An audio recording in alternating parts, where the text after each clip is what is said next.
بہرحال یہ جو حدیث انہوں نے بیان کی ہے نا، اس واقعے کا ذکر کیا، یہ بالکل صحیح سند سے ثابت ہے، اور یہ بڑا انٹرسٹنگ واقعہ ہے۔ یہ واقعہ آپ کو المستدرک للحاکم میں بھی مل جائے گا صحیح سند کے ساتھ۔ امام حاکم نے اس حدیث کو امام بخاری کی شرط پہ صحیح کہا ہے، امام ذہبی نے بھی ان کی موافقت کی ہے۔ یہ حدیث جو ہے وہ مسند ابی یعلا میں بھی موجود ہے صحیح سند سے، صحیح ابن حبان کے اندر بھی موجود ہے۔ یہ حدیث تفسیر ابن کثیر میں بھی موجود ہے۔ یہ سورہ الشعراء پارہ نمبر 19 آیت نمبر 52 کے کانٹیکسٹ میں امام ابن کثیر اس حدیث کو لے کے آئے ہیں جو حاکم کے اندر موجود ہے، کہ نبی صلی اللہ علیہ وآلہ وسلم کسی گاؤں ایریا میں تشریف لے گئے تو وہاں پہ ایک دیہاتی شخص تھا، اس نے آپ صلی اللہ علیہ وآلہ وسلم کی مہمان نوازی کی۔ آپ بڑے خوش ہوئے، آپ نے اٹھتے ہوئے فرمایا کہ کبھی موقع ملے تو تم ہمارے پاس بھی آنا، دعوت دے دی۔ اس کے لیے تو آنر کی بات تھی۔ کچھ عرصے بعد وہ نبی علیہ السلام کو ملنے کے لیے آیا، آپ صلی اللہ علیہ وآلہ وسلم نے اس کی خوب مہمان نوازی کی، ایک تو بدلہ اتر گیا۔ پھر آپ نے اینڈ پہ فرمایا مانگ کیا مانگتا ہے؟ اس نے کہا یا رسول اللہ ایک اونٹ چاہیے جس پہ میں اور میرے گھر والے سواری کر لیں، ہاں اس پہ کجاوا بھی ہونا چاہیے، یعنی اچھی سیٹیں لگی ہوئی ہوں، اور 2-4 بکریاں مل جائیں جن کا دودھ دو کہ میں اپنا اور اپنا فیملی کا سلسلہ چلا لوں۔ یار اس زمانے میں بس سبسسٹنس لیول پہ یہی لائف گزارنے کا ذریعہ ہوتا تھا۔ یہ آج کل تو ہم جو لائف گزار رہے ہیں نا، یہ اس وقت کا امیر آدمی بھی نہیں تھا گزار سکتا۔ گندم کے دانے، سال کے دانے پورے ہو جائیں، دودھ کے لیے بھیڑ بکری رکھی ہیں، اللہ اللہ خیر صلی اللہ، اور کوئی کام ہی نہیں ہے۔ یہ جو آسائشیں ہیں ان کی وجہ سے ہمارے لیے مصیبت کھڑی ہوگی۔ ایک اونٹ اور چند بکریاں مانگی، اور کس سے مانگ رہا ہے؟ اللہ کے نبی سے، جن سے آپ کچھ بھی مانگ سکتے ہیں وہ اللہ سے لے کے دے سکتے ہیں۔ تو نبی علیہ السلام فرمایا اوے تجھ سے تو وہ بنی اسرائیل کی بڑھی اچھی رہ گئی اوے، جس نے موسیٰ علیہ السلام سے تو اس سے بہت بڑی چیز مانگ لی تھی۔ اچھا، تو صحابہ نے کہا یا رسول اللہ وہ بڑھیا کا کیا قصہ ہے؟ تو آپ فرمایا کہ ہوا یوں کہ جب بنی اسرائیل مصر سے نکلے شام جانے کے لیے موسیٰ علیہ السلام کے ساتھ، تو وہ راستہ بھول گئے۔ تو حضرت موسیٰ علیہ السلام نے جو بنی اسرائیل کے علماء تھے نا، ان کو بلایا، ان سے مشورہ کیا جائے کہ یہ مسئلہ کیا ہے۔ تو انہوں نے پھر بتایا کہ حضرت بات یہ ہے کہ حضرت یوسف علیہ السلام، حضرت یوسف علیہ السلام کی نسل سے تھے نا، آگے بنی اسرائیل میں سے تھے نا حضرت موسیٰ علیہ السلام۔ ان دونوں کے درمیان آلموسٹ 1400 سال کا فاصلہ ہے، حضرت یوسف اور حضرت موسیٰ علیہ السلام کے درمیان۔ تو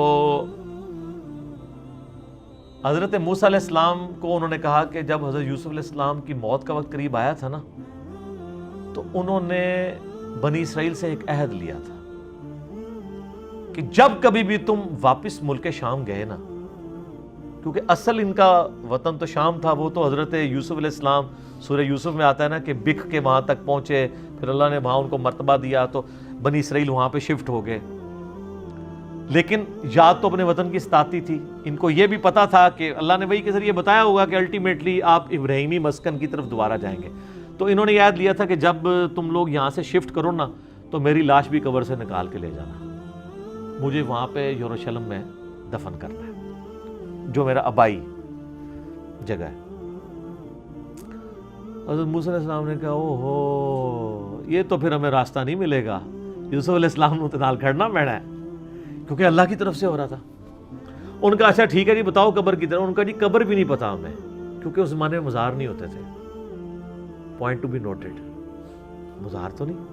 اور یوسف علیہ السلام تو بہت بڑی شخصیت تھے، ان کا بہت بڑا مزار ہونا چاہیے تھا، وہاں وزیر خوراک رہے تھے وہ۔ انہوں نے کہا جی ایک بڑھیا ہے جس کو قبر کا ایڈریس پتا ہے، لیکن وہ کہتی ہے کہ موسیٰ کو میرے پاس خود بھیجو، میں اس کے ساتھ نیگوشیشن کروں گی تو جگہ بتاؤں گی قبر کی۔ حضرت موسیٰ علیہ السلام نے کہا ٹھیک ہے بات کر لیتے ہیں۔ تو کہا اماں بتا، انہوں نے کہا اس طرح نہیں ہے، مجھے اس کا معاوضہ ادا کرنا ہوگا۔ حضرت موسیٰ علیہ السلام نے کہا اس کا معاوضہ کیا؟ وہ تو ایکسپیکٹ کر رہے تھے کوئی پیسے، کوئی مال، کوئی بکریاں، کوئی اونٹ، جس طرح اس صحابی نے بھی مانگ لیا. انہوں نے کہا جی معاوضہ یہ ہے کہ میں جنت میں تمہارے ساتھ رہوں گی. اللہ اکبر. حضرت موسیٰ علیہ السلام کا رنگ فاق ہو گیا، چہرے پہ ناگواری کے اثار آ گئے کہ یہ کیا مانگ رہی ہے، پھر دوسرا ہی میرے اختیار میں بھی نہیں ہے. تو حدیث کے الفاظ ہیں اللہ تعالیٰ نے اسی ٹائم حضرت موسیٰ کو وحی کی کہ آپ کمٹمنٹ کر لیں اس کے ساتھ. اوہ ہائے ہائے، دینے والا تو اللہ ہے نا جی. موسیٰ علیہ السلام نے کہا ٹھیک ہے. اس لیے حضور نے اس اعرابی کو کہا او یار تجھے تو بڑھیا اچھی رہے گی، یعنی تو مجھ سے جنت میں میرا پڑوس مانگ لیتا، تو نے مانگی تو دنیا کی چیز مانگی. جس طرح کہ صحیح مسلم میں آتا ہے کہ ایک صحابی تھے ربیہ، نبی علیہ السلام کو وضو کروایا کرتے تھے. ایک دن سمندر رحمت جوش میں آیا، فرمایا سل ربیہ، ربیہ کیا مانگتا ہے. وہ بھی تیاری کر کے بیٹھے سے. انہوں نے کہا یا رسول اللہ جنت میں آپ کا پڑوس. ہو سکتا ہے اس واقعے کے بعد یہ ہوا ہو، انہوں نے یہ بات سنی ہوئی ہو، اہم ممکن ہے، یہ میری اسیسمنٹ ہے. تو آپ فرمایا اور بھی کچھ مانگ لیں. ان کا نہیں یا رسول اللہ اس کے بعد تو مجھے کچھ نہیں چاہیے. تو آپ نے فرمایا پھر کثرت سجود سے میری مدد کر، یعنی اللہ کی عبادت کر کثرت کے ساتھ، میری شفاعت بھی تیرے کام آئے گی، الٹیمیٹلی تجھے جنت میں میرا پڑوس مل جائے گا انشاءاللہ تعالی. بلکہ آپ لوگوں کے لیے خوشخبری، بخاری مسلم میں حدیث ہے کہ ایک صحابی ہے، ان کا یا رسول اللہ قیامت کب آئے گی. آپ نے فرمایا کہ قیامت کے لیے تو نے تیاری بھی کی ہے.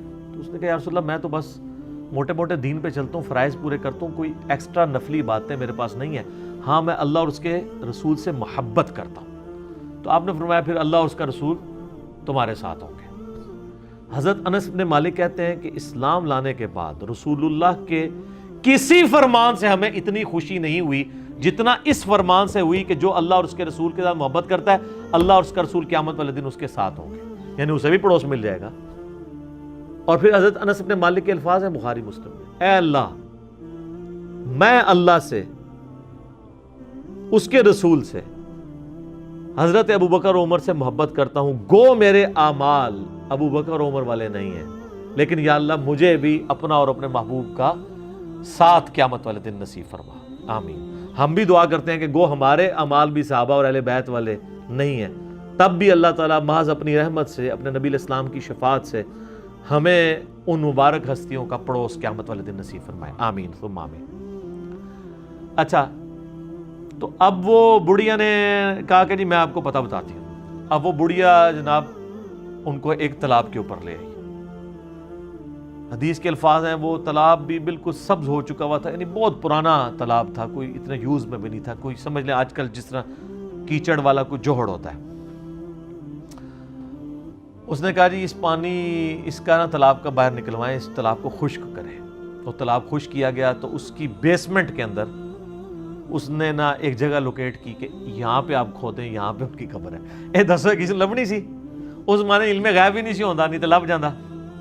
ٹھیک ہے، بزرگوں کہتے ہیں نا علم غیب ہے، وہ جب تک اللہ نہ بتائے تو پیغمبر کو بھی نہیں پتہ چلتا. تو خیر وہ قبر کھودی اور حدیث کے الفاظ ہیں کہ انہوں نے حضرت یوسف علیہ السلام کا جسد انور نکالا تو پھر بنی اسرائیل کے لیے جو ہے نا راستہ بالکل واضح ہو گیا، پھر وہ اپنے سفر پہ چل پڑے. تو یہ حدیث ہے جس میں حضرت یوسف علیہ السلام کا جسد انور وہاں پہ شفٹ کرنے کی بات ہے. لیکن اس حدیث کے اندر ایک اشکال بھی ہے، میں اس کو کلیئر کر دوں.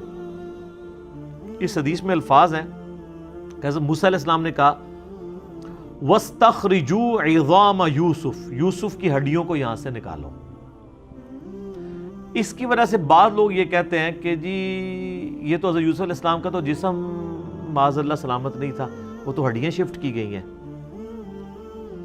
شیخ البانی رحمہ اللہ تعالیٰ سلسلہ احادیث صحیحہ میں لکھتے ہیں کہ میں بڑا عرصہ پریشان رہا کہ ہمیں تو صحیح احادیث کی روشنی میں یہ بات پتہ ہے، ایون قرآن سے بھی اشارہ ملتا ہے، میں بعد میں بتاتا ہوں آپ کو، کہ انبیاء کے جسموں کو مٹی نہیں کھاتی ہے.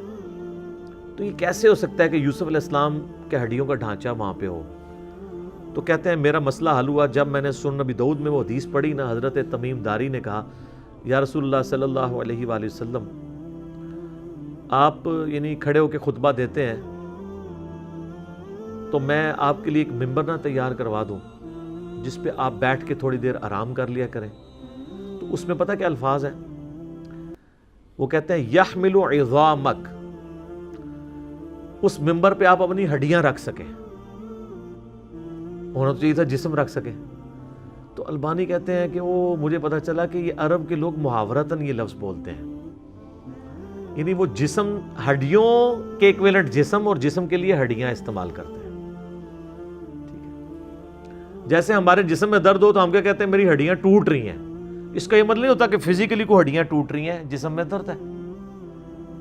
بریانی کھائی ہے تو سینے میں آگ لگی ہوئی ہے، اس سے مراد وہ فائر نہیں ہوتی، یہ محاورہ تھا.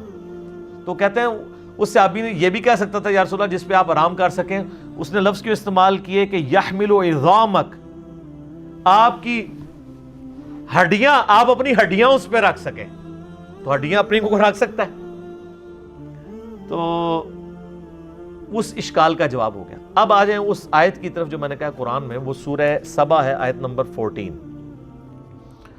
اعوذ باللہ من الشیطان الرجیم، بسم اللہ الرحمن الرحیم. یہ بڑا مشہور واقعہ ہے. حضرت سلیمان بن داود علیہ السلام، آپ کو پتا ہے جب یہ فوت ہو گئے تو یہ ہیکل سلیمانی تعمیر کروا رہے تھے، تو ایک عصا کے سہارے یہ کھڑے رہے. اس کا ذکر ہے.